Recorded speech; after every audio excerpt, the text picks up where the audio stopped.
అయిపోయిందండి. ఓకే. అందరికీ నమస్కారం. ఓం శ్రీ సద్గురుభ్యో నమః.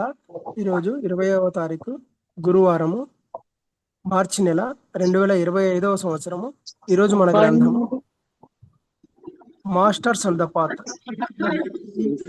ఈ గ్రంథం యొక్క సారాన్ని శ్రీ లక్ష్మీ మేడం గారు సత్సంగ భాషణంలో వినిపిస్తున్నారు. నమస్తే మేడం. నమస్కారం అండి అందరికీ. ఎంఎస్ ఫోన్ ఎవరండి? ఎంఎస్ ఐఫోన్ ఎవరిది అది? భాగ్యలక్ష్మి గారు. ఎవరండి? భాగ్యలక్ష్మి అండి. భాగ్యలక్ష్మి గారు వేరేగా పేరుంది కదా? వేరే ఎవరిదైనా పేరు వచ్చిందండి. ఎవరు వచ్చినారండి? విజయలక్ష్మి గారు వచ్చారండి. భాగ్యలక్ష్మి గారు వచ్చారండి. భాగ్యలక్ష్మి గారు వేరేగా ఉన్నారు. ఓకే. ఎంఎస్ ఐఫోన్ ఎవరు? అన్మ్యూట్ చేసుకోండి. విజయలక్ష్మి గారేమోనండి. అన్మ్యూట్ చేసుకోండి రాదా ఆడికి? ఓకే. అందరికీ నమస్కారం అండి. ఈరోజు పరమ గురువులు వారిని చేరు మార్గము అనే పుస్తకం మనం అధ్యయనం చేస్తున్నాం. సొసైటీలో అంటే దివ్యజ్ఞాన సమాజంలో ప్రతి బ్రాంచి కూడా అందులో ఉన్న ప్రతి మెంబర్ ని కూడా బ్రాంచ్ ని ఎంకరేజ్ చేయాలి. ఆ ప్రయత్నాలన్నీ ఈ ఔటర్ వరల్డ్ లో థియోసాఫికల్ నాలెడ్జ్ ని ఆయన పొందినది దానికి ఆయన్ని ఎంకరేజ్ చేయాలి. What he has gained, of course do that according to his temperament and ability and his opportunities. ఆయన దాని యొక్క అవకాశాన్ని బట్టి, తన యొక్క తత్వాన్ని బట్టి, తన సమర్థతని బట్టి, తన అవకాశాలని బట్టి ఆయన జ్ఞానాన్ని అంటే ఆ మెంబర్స్ కి to be encouraging each one of its members. అంటే ప్రతి బ్రాంచ్ లోని ప్రతి దివ్యజ్ఞాన సమాజంలో మెంబర్స్ అందరినీ వాళ్ళ యొక్క ప్రయత్నాలన్నీ బాహ్య ప్రపంచంలో ఈ జ్ఞానాన్ని వాళ్ళు ఏదైతే ఆర్జించారో వాళ్ళ యొక్క సమర్థతని బట్టి, అవకాశాలని బట్టి మనుషులతో ఎలా కలుస్తున్నారు అంటే ఇక్కడ ఏంటంటేనండి, మనం అజ్ఞానం వల్ల వీళ్ళు పరులు అనుకుంటాం. ఆ పరభావన డిజాల్వ్ అయిపోతుంది అనమాట. అంటే పరులు అని లేనప్పుడు మనం ఎక్కడైనా ఎవరికైనా సరే అంటే ఎవరికి అవసరమైతే వాళ్ళకి ఆ జ్ఞానాన్ని అందించడం, ఈ విధంగా ప్రెజెంట్ రేస్ లో మనం సహాయం చేయొచ్చు. అంటే అవసరమా కాదా అని చూసి, అంటే వాళ్ళకి కూడా ఆ జ్ఞానం అవసరం అన్న వాళ్ళకి with in the theosophical lodge. దివ్యజ్ఞాన సమాజంలో లాడ్జ్ అంటారండి. లాడ్జ్ అంటే మనం ఇప్పుడు ఈ పదం ఏమో ఏంటి మాటలు వినిపిస్తున్నా, ఎవరు అన్మ్యూట్ చేశారు?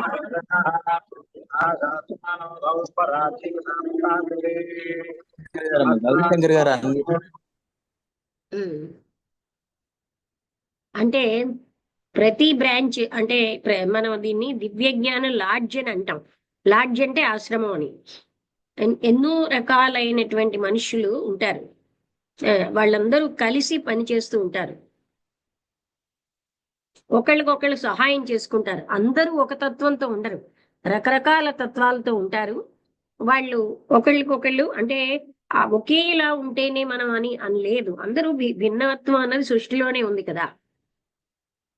ఈ విధంగా తన ఐడియల్స్ అన్ని ఒక లాడ్జ్ సత్యంగా నిర్వహిస్తే అందులోంచి క్యారెక్టర్ అనేది వృద్ధి చెందుతుంది మెంబర్స్ లో.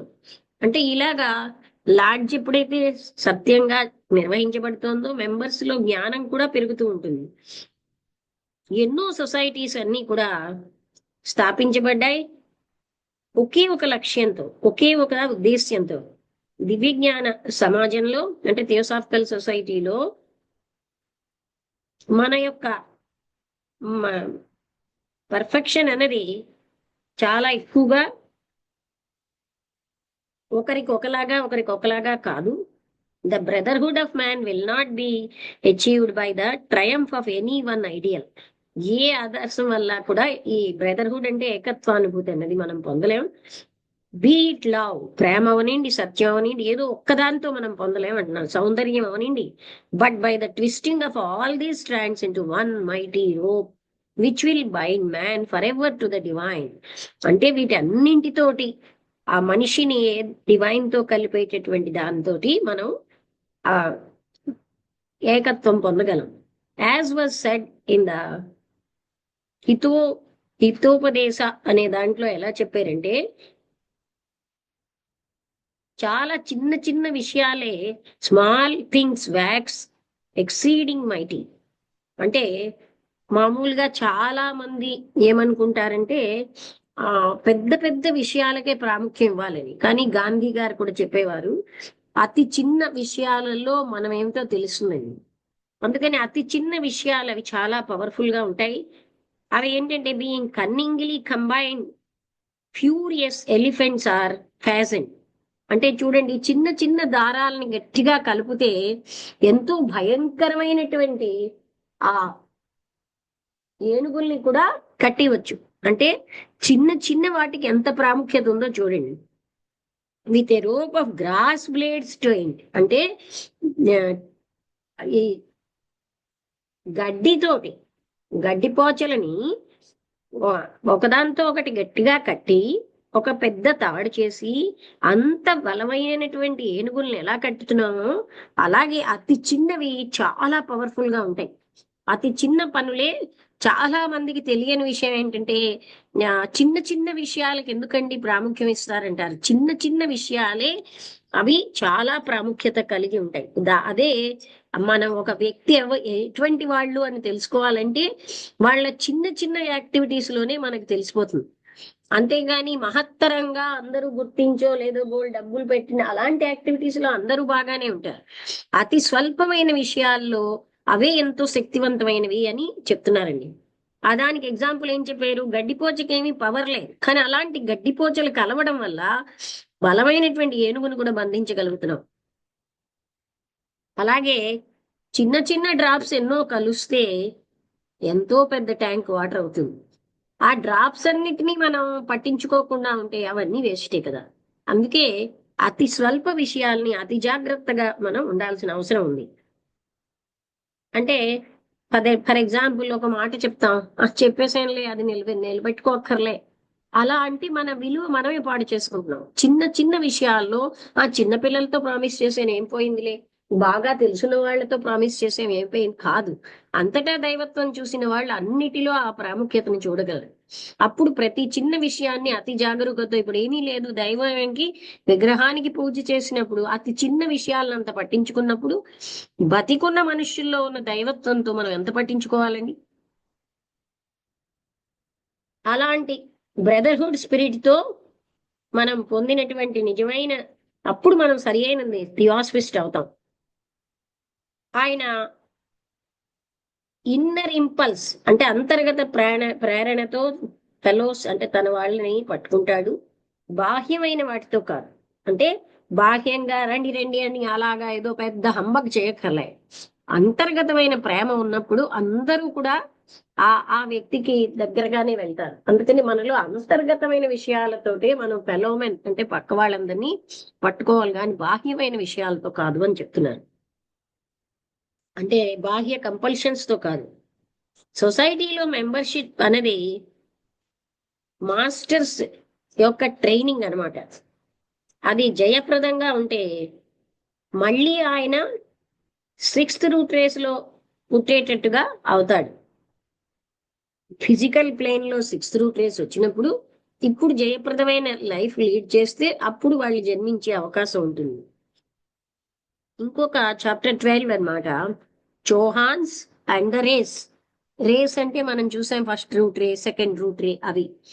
చోహాన్స్ అన్న వాళ్ళు కూడా పరమ గురువులు. ఈ లాస్ట్ చాప్టర్ లో నేను ట్రై చేస్తుంది ఏంటంటే, ఎన్నో రకాలైనటువంటి విషయాలు పనికి సంబంధించి, మహాత్ముల పనికి సంబంధించిన ఎన్నో విషయాల్ని వర్ణించాను. ఎంతో మంది, some of which we know practically nothing, అంటే ఎన్నో విషయాలు అందులో మనకేమీ తెలియని కొంతమంది మనకేమీ తెలియరు, వాళ్ళ కోసం కూడా మనం చర్చించాం. అయినప్పటికీ what we do know indicates that the work is vast and varied. ఇంత మనం తెలుసుకున్నాక ఏం తెలిసిందంటే ఈ పని చాలా విశాలమైనది, వెరీడ్, ఎన్నో రకాలుగా ఉంటుంది.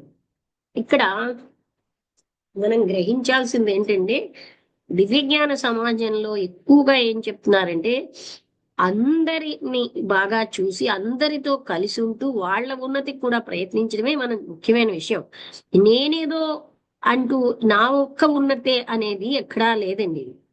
అందుకే వాట్ ఎవర్ వీ డూ అంటే ఇక్కడ ఏం చేస్తున్నాం మనం అందరం, but there are of course many others, అంటే about some of which we know practically nothing, అలాంటి వాళ్ళ కోసం డిస్కస్ చేసామన్నారు. అందుకే రకరకాల పద్ధతుల్లో మనం ఇక్కడ పరమ గురువులు మన డీల్ చేస్తున్నారు. ఏదైనా ఈ పని కృష్ణమూర్తి గారు అర్జెన్సీ ఆఫ్ చేంజ్ అంటారు. ఇప్పుడు చాలా అవసరం, ఎందుకంటే మనిషిని చంపుకునే అంత కఠినత్వము, అంత నిర్లక్ష్యము వచ్చినటువంటి ఈ పరిస్థితిలో ఆ మనిషికి తన ఆత్మజ్ఞాన స్థితిలో ఉన్నప్పుడే ఆ ప్రేమ శాంతి అన్న ఉంటాయి గనక తన స్వరూపంలో ఉండడం అనేది చాలా అర్జెన్సీ అంటున్నారు. మనం అంతా బాహ్యంగా బతుకుతూ ఇంద్రియ సుఖాలే సర్వస్వంగా జీవిస్తూ నిర్లక్ష్యంగా ఉదాసీనంగా జీవిస్తున్న మనకి ఇప్పుడు ఈ అవసరం ఉన్నది. ఎందుకంటే మానవుల యొక్క ఆలోచన తీరులే ప్రకృతి మీద కూడా పనిచేస్తున్నాయి. అందుకే సునామీ వచ్చిందన్నా మరొకటైనా మానవుల యొక్క ఆలోచన కారణంగానే. అందుకని మనుష్యుల్లో మౌలికమైన మార్పు అవసరం.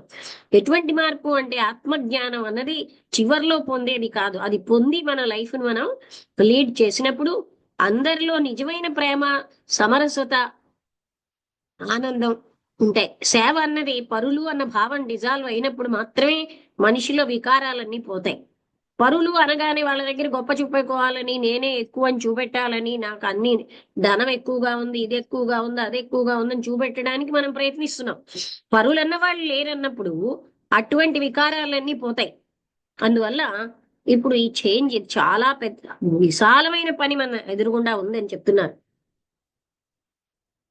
యాడెప్ట్స్ అంటే ఇప్పుడు ఏంటి, నేనేదో పొందేసేను అనేటటువంటి స్వార్థం నుంచి మనం బయటపడాలి. అక్కడ అది వ్యక్తిగతంగా పొందాల్సింది కానే కాదు. ఎందుకంటే మన అభివృద్ధి అందరి అభివృద్ధితోటి ముడిపడి ఉంది. అందుకని అందరినీ మనం ఉన్నత స్థాయికి తేవడం, ఎందుకంటే కాన్షియస్నెస్ చైతన్యం ఒకటే, ఆ చైతన్యం ఎఫెక్ట్ మన మీద ఉంటుంది. అది మనం అబ్జర్వ్ చేయాలి. ఎందుకంటే మీ చైతన్యం ప్రపంచ చైతన్యమై ఉంది. ప్రపంచ చైతన్యంలో మార్పు రావాలంటే ముందు నా చైతన్యంలో మార్పుతో పాటు నా చుట్టుపక్కల వాళ్ళకి కూడా నేను సహాయం ఎలా చేయాలి అంటే ప్రేమతో, నిరహంకారంగా సహాయం చేస్తున్నానన్న అహం లేకుండా చేయగలిగినప్పుడే అప్పుడే మన లక్ష్యం నెరవేరుతుంది. తాను ప్రొజెక్ట్ అవ్వాలన్నది చాలా లోయర్ మెంటల్ నేచర్. స్వార్థపూరితం అన్నదే ఇక్కడ పెద్ద అడ్డు. ఆ అడ్డుని మనం తొలగించుకోకపోతే మన జీవితం మళ్ళీ మనం అదే చెప్తున్నారు, మనం ఇప్పుడు పర్ఫెక్ట్ జీవితం గడిపితే 6th రూట్ రేస్ లో మళ్ళీ జన్మించొచ్చు అని. అందుకే మనకి రకరకాలుగా ఉన్నది, చాలా ఎక్కువగా ఉంది పని. అందుకనే పరమ గురువులు రకరకాల మార్గాల్లో పనిచేస్తూ ఉంటారు. వాళ్ళ యొక్క టెంపర్మెంట్స్ నుంచి, వాళ్ళ యొక్క ప్రిఫరెన్స్ నుంచి 7 రకాలుగా డివైడ్ చేయబడుతోంది. అన్ని విషయాల్లో 7 ప్లేన్స్ ఉన్నాయన్నారు. 7 లోకాలు, అలాగే మనకి 7 రకాల శరీరాలు ఉంటాయని.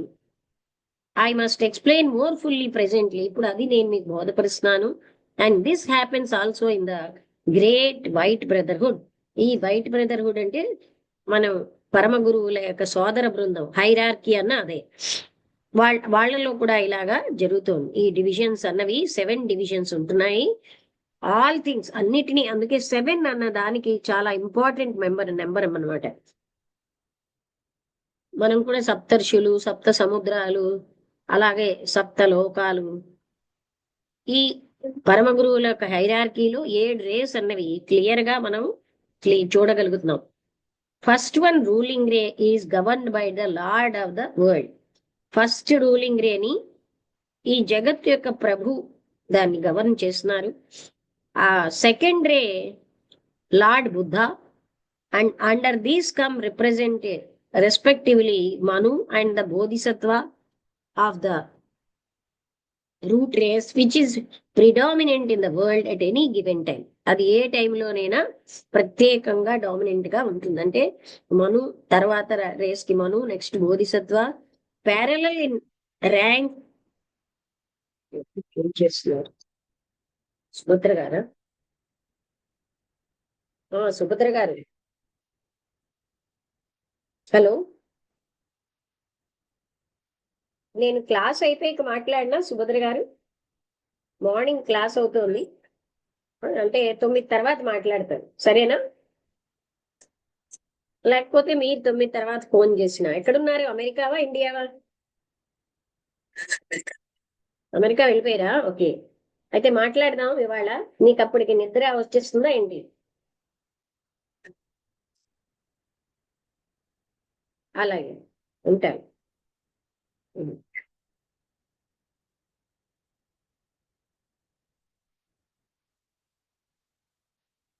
ఓకే, అయితే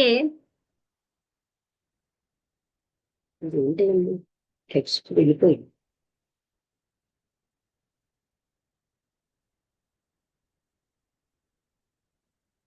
అందుకే మన ఎదురుగుండా చాలా పని ఉంది అని చెప్పడంలో మనం అది గ్రహించాలండి. కేవలంగా మనం వ్యక్తిగతంగా స్వార్థంగా జీవించడం వల్ల మనం ఇంకేమీ పట్టించుకోవటం లేదు.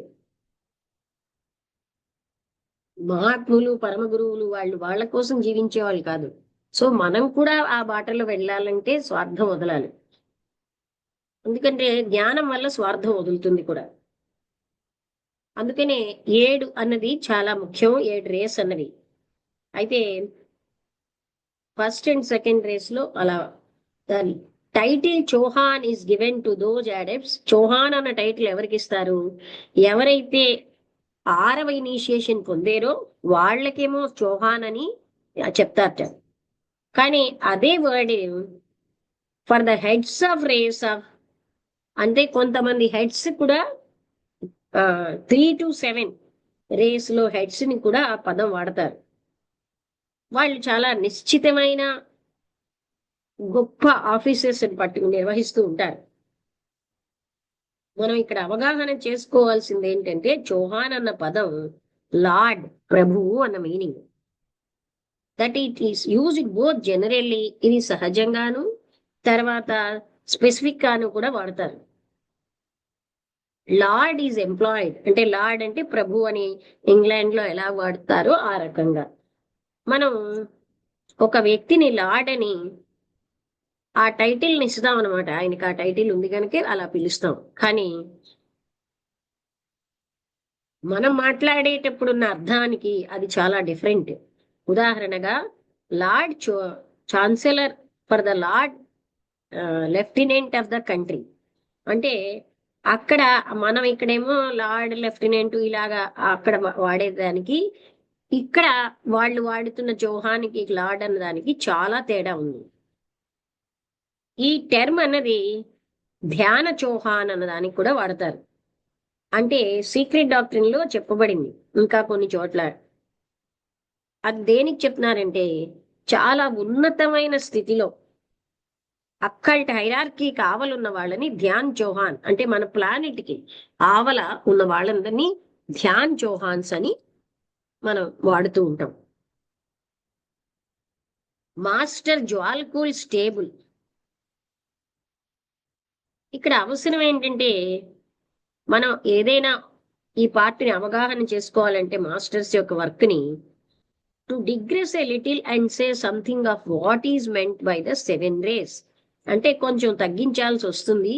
7 rays ఏమిటో మనం చెప్పాలి అంటే ఇక్కడ అవసరం ఏంటి అంటే మనం అవగాహన చేసుకోవాలంటే మాస్టర్స్ యొక్క వర్క్ ని కొంత తగ్గించుతున్నాం అనమాట. There is a matter of considerable difficulty. ఇక్కడ కొంత కష్టం అన్నది ఉంది. కొంతకాలం కిందట మనం కొంత ఇన్ఫర్మేషన్ పొందాం, అది చాలా అసంపూర్ణంగా ఉంది, కానీ అది చాలా విలువైందే ఈ రేస్ విషయంలో. నాకేం జ్ఞాపకం ఉందంటే ఆ అకేషన్ అది ఎప్పుడు ఇవ్వబడింది, మిస్టర్ కూపర్ ఓక్లే అండ్ అంటే లెడ్బీటర్ గారు ఇద్దరు కూడా ఇంకొక హిందూ బ్రదరు వాళ్ళు కూర్చున్నారు, మాట్లాడుతున్నారు అడయార్లో ఒక రూఫ్ కిందని.